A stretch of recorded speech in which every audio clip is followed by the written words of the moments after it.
عظیم metropolitan city ہے اور ایک ایسا خوابوں کا شہر ہے جس کی تمنا پاکستان کا ہر نوجوان کرتا ہے۔ ایسے عظیم تاریخی مشن کے سامنے ہمیں کئی چیلنجز کا سامنا ہو سکتا ہے، مثلاً منصوبہ بندی میں نئے شہر کے تعمیراتی معیارات کیسے طے کیے جائیں، شہر کی شناخت اور پوزیشننگ کیسے متعین کی جائے، اس کے خصوصی فریم ورک کو کس طرح تشکیل دیا جائے اور وسائل کے بہتر اشتراک سے منفرد اقدار کیسے پیدا کی جائیں۔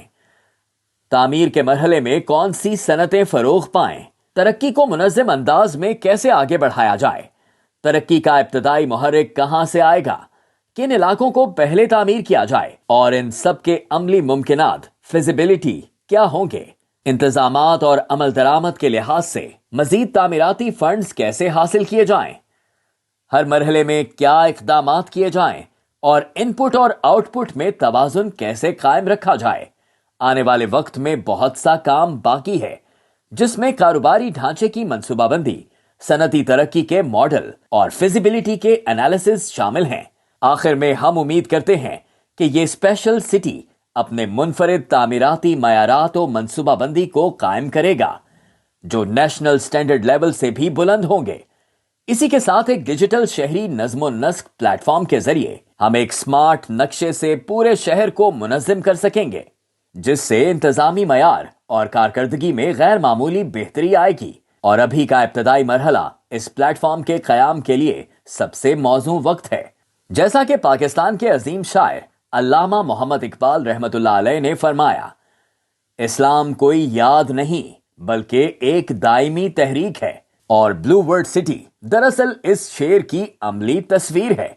ہم امید کرتے ہیں کہ بلو ورلڈ سٹی اپنی ایک نئی معجزاتی راہ خود تراشے گا۔ یہ تھی آج کی میری گفتگو۔ شکریہ۔